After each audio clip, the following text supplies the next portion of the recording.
Happy Cuan, salam sehat pada masa pandemi. Baik, pada kesempatan kali ini saya akan melakukan video pembelajaran. Kali ini agak sedikit berbeda ya.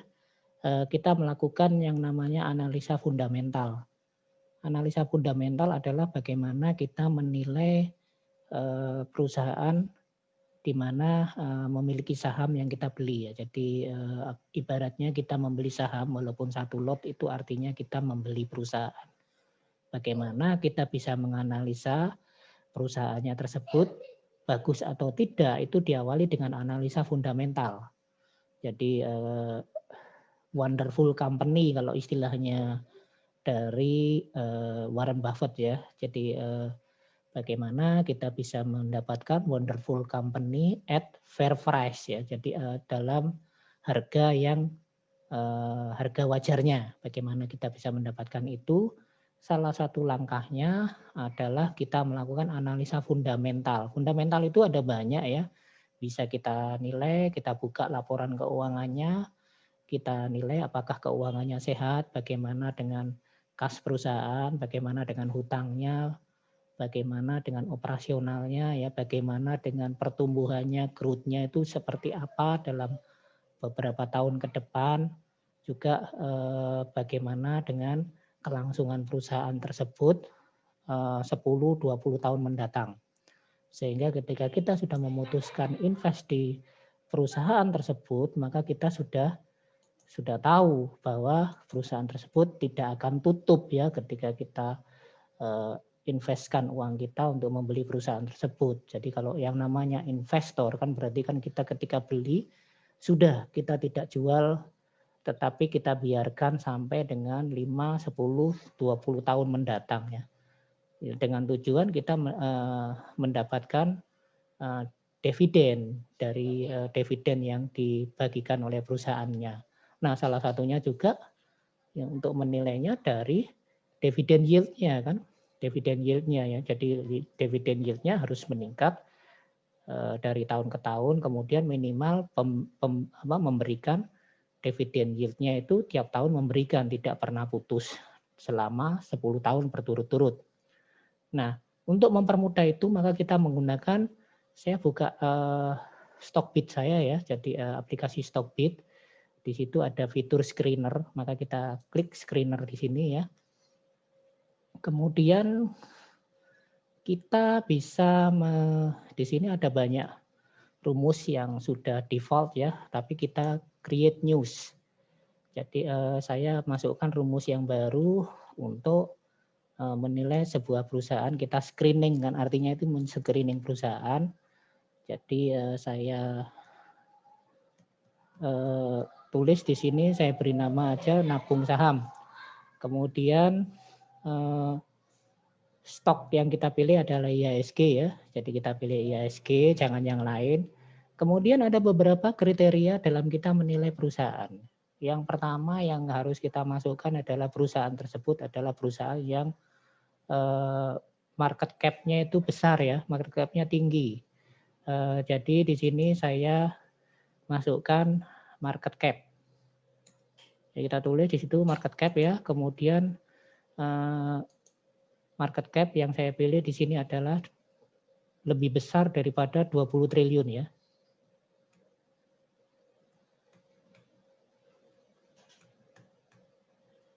Oke, itu ya nolnya 1, 2, 3, 4 ya. Jadi 20 triliun.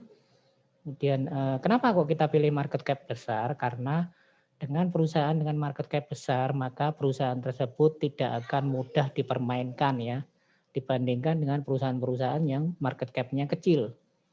Jadi kita masukkan di situ sebagai salah satu untuk men-screener 20 triliun ya. Karena kalau perusahaan dengan market cap kecil, misalnya hanya miliaran, maka orang masukkan dengan dana yang kecil, maka dia bisa menggoreng saham tersebut. Ini yang kita hindari. Jadi kita pilih yang 20 triliun ke atas. Sementara itu ya, kemudian tambah lagi basic ratio, kita masukkan di situ. Kemudian kriteria yang berikutnya adalah ROE-nya, return of equity. Return of equity ya, Return of equity itu adalah ini ya, ibaratnya kita itu kalau mendirikan sebuah perusahaan, return of equity itu adalah keuntungan ya. Jadi apabila kita mendirikan perusahaan, kemudian perusahaannya tersebut, nah return of equity ya kita pilih 5 tahun ke atas ya, return ke equity-nya harus lebih besar daripada return equity yang kita dapatkan minimal di deposito ya. Deposito itu hanya 4% sekarang ya, tidak banyak, atau yang lebih tinggi lagi obligasi 7% dan obligasi dan sukuk pinjaman itu ya minimal di atas itu. Jadi saya memilih di sini 12,5%. Oke, masukkan lagi, kemudian kita tambah. Jadi ini coba kita screen ya. Kalau kita screen dua indikator ini ya, nah ini sudah ada 50 saham ya, 50 saham yang 53 saham. Dari yang kemudian kita tambah rule-nya lagi ya, ini dari dua kategori ini saja sudah dari 600 emiten yang ada di IHSG atau 700 ya, sekarang 700 ya, itu kita sudah bisa memfilter, men-screening sebanyak hanya 53 equity. Kemudian kita tambahkan lagi di situ yang menunjukkan perusahaan itu baik adalah revenue, pertumbuhannya ya, revenue dari revenue growth-nya dari perusahaan tersebut. Jadi perusahaan tersebut harus bertumbuh. Revenue growth-nya kita pilih yang lebih dari yang 3 tahun ini. Jadi dia harus bertumbuh revenue growth-nya. Ya, kita masukkan di situ, kemudian kita screening. Ya, sudah ada 36 equity yang lolos. Kemudian kita tambahkan lagi net income profit ya. Net, masukkan di sini net income profit.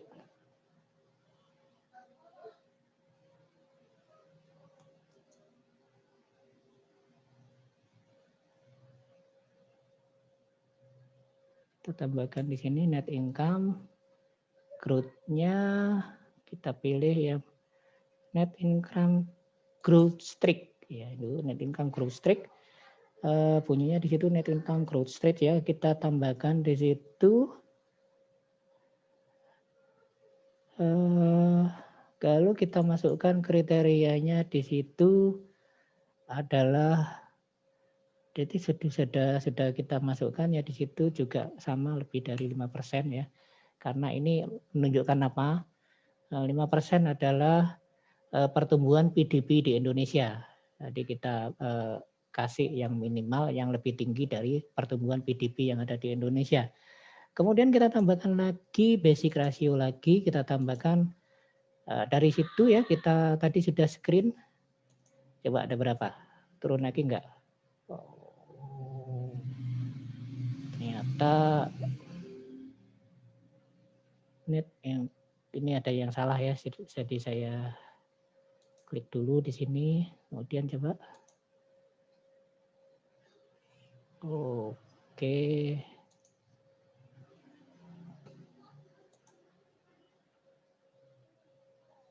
Net income-nya yang salah ini, net income.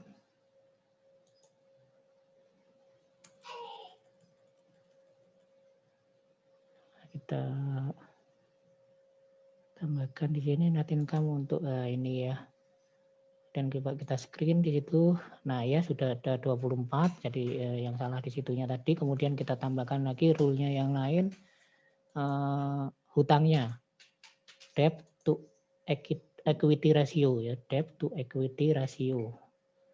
Itu harus debt to equity ratio yang quarter itu harus kurang dari 1 ya. Artinya sebuah perusahaan sehat itu apabila rasio harta perusahaannya dan hutangnya itu kurang dari 1 ya. Jadi dari 1 kali dari nilai kas perusahaannya.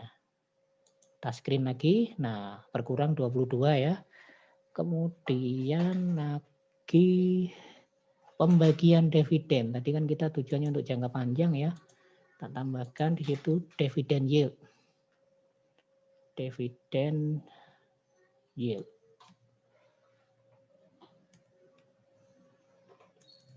Dividen yield ya, Mas.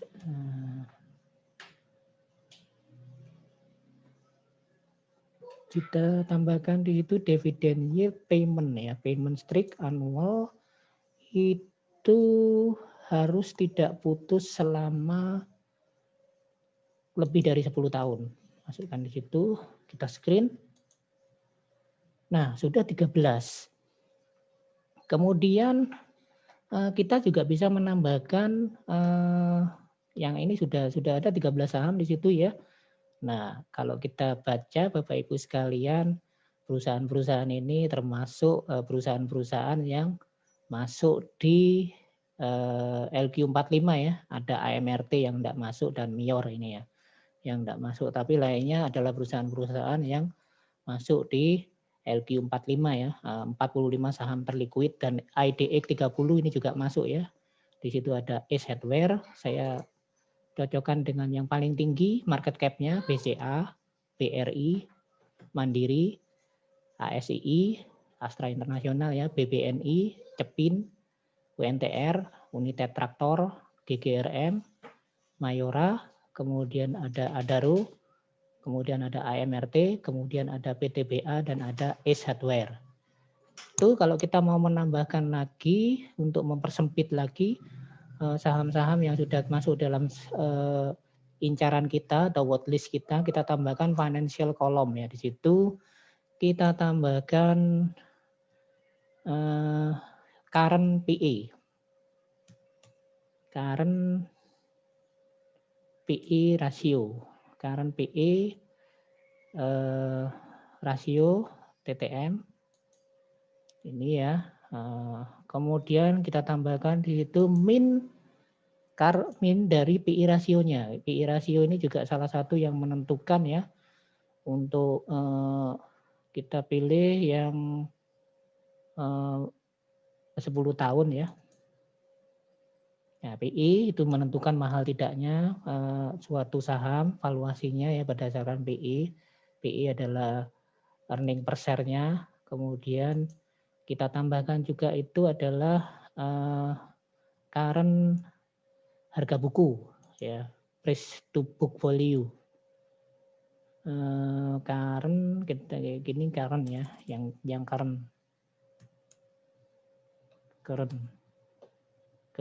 price to book value, kemudian kita tambahkan min price to book value selama 10 tahun terakhir. PBV ini. Jadi sudah muncul di situ ya. Jadi dari screen yang ada, jadi harusnya current harga PI rasio sekarang harus lebih rendah daripada rata-rata min PI-nya selama 10 tahun terakhir. Kemudian juga harga PBV sekarang harus lebih rendah daripada rata-rata min PBV selama 10 tahun terakhir. Jadi bisa kita lihat di sini BCA PE-nya 31,64 yang sekarang ya, dan minnya 21, berarti ini sudah ketinggian. Demikian juga PBV-nya. Current PBV-nya sekarang adalah 4,89 dan sekarang sudah sekarang sudah 4,89, rata-ratanya 4,28. Nah, kemudian BRI coba, BRI PI rasionya juga sudah 24,76 ya, minnya pada 11,99.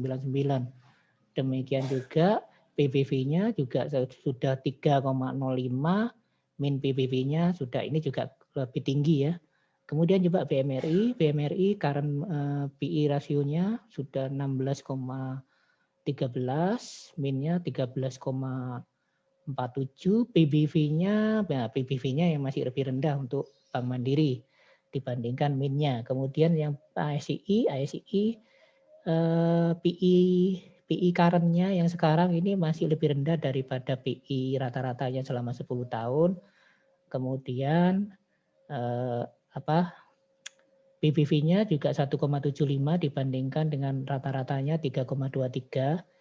Jadi Mandiri dan ASII ini masih lebih murah ya. Kemudian BNI PI-nya sudah lebih tinggi dibandingkan rata-rata selama 10 tahun dan BBV-nya yang masih lebih rendah. Cepin coba kita lihat ya, PI rasionya juga masih lebih tinggi dibandingkan dengan min PI pernya. Kemudian kalau BBV-nya juga masih lebih rendah. Lalu UNTR ini masih lebih rendah ya, PI pernya sekarang dibandingkan min-nya dan BBV-nya. Kemudian GGRM juga sama, GGRM itu juga masih lebih rendah ya, 8,51 sekarang rata-ratanya selama 10 tahun terakhir 19,08. Kemudian BBV-nya juga masih lebih rendah. Kemudian MIOR juga masih lebih rendah ya nilai rata-ratanya, tapi PBV-nya sudah terlalu tinggi untuk MIOR. Kemudian Adaro pernya untuk sektor mining metal ini tidak bisa dipakai acuan ya. Ini PE-nya sudah tinggi, min-nya masih lebih rendah, kemudian PBV-nya lebih rendah daripada PBV rata-ratanya. Kemudian PTBA ini masih lebih rendah ya untuk pernya. Ya sudah hampir melebihi tapi dengan per rata-ratanya selama 10 tahun terakhir PBV-nya juga masih lebih rendah. HMRT pernya saat ini lebih rendah daripada per rata-ratanya, demikian juga PBV-nya. Kemudian kalau S Hardware pernya sudah lebih tinggi daripada per rata-ratanya dan PBV-nya masih lebih rendah daripada per PBV rata-rata selama 10 tahun terakhir. Ya demikian ya, sehingga kita bisa men-screening. Jadi saham-saham inilah yang nanti kita analisa lagi, kalau perlu kita cek laporan keuangannya lagi ya. Tapi secara garis besar kita sudah bisa melihat bahwa ini yang menjadi watchlist dari saham-saham yang hendak kita koleksi, hendak kita tabung untuk jangka panjang. Demikian ya, seperti itu. Jadi kalau sebenarnya kita bisa berubah-ubah ya. Kalau memang dirasakan market cap-nya itu terlalu tinggi, maka ya bisa kita ganti ya di situ ya. Coba kalau saya turunkan menjadi 10 triliun. Nah, kan bertambah lagi. Ada 2 MNCN masuk ya di situ ya. Kemudian ada satu lagi yang masuk di situ. Ya, ada 12 kan ya. Sekarang ada 14. Ya, dia akan masuk MNCN di situ ya. Kemudian ada apa ini yang masuk lagi ya di sini ya. BBNI kalau nggak salah ya. Ya, dari situ masuk ya. Ada lagi kalau memang aku berkurang lagi sehingga saham-saham second liner juga masuk, ya kita ganti menjadi 1 triliun misalnya. Kemudian kita screen. Maka akan lebih banyak lagi pilihannya. Nah, itu ada saham-saham seperti TGKA, SM, Auto dan seterusnya itu ya. Dan seterusnya. Ya, kalau saya sih lebih suka rentangnya adalah di 20 ya, 20 triliun. Jadi kembali ke yang awal tadi, ada 13 emiten yang masuk di radar saya. Demikian secara sederhana bagaimana kita screening saham dengan melihat sisi fundamental dari saham tersebut ya. Nah, seperti itu ya. Tadi kalau perlu kita bandingkan dengan nilai rata-rata per sekarang dengan min rata-rata per terdahulu selama 10 tahun terakhir dan PBV sekarang dengan PBV rata-rata selama 10 tahun terakhir. Demikian yang bisa saya sampaikan. Jangan lupa klik subscribe dan like serta klik tanda lonceng. Kemudian juga share untuk channel ini apabila dirasakan bermanfaat ya di kemudian hari, sehingga saya lebih bersemangat untuk membuat video-video pembelajaran yang selanjutnya, sehingga kita selaku trader atau investor baru ya tidak mengalami kebutaan pada saat kita masuk di market ya, karena sudah saya ceritakan tadi banyak orang-orang yang nyangkut di saham farmasi dan saham metal mining ya, seperti KF, ISAT, kemudian PH, kemudian juga ada yang sektor perbankan, BRIS dan ANTM dan konco-konconya. Terima kasih. Salam cuan. Happy profit, salam sehat.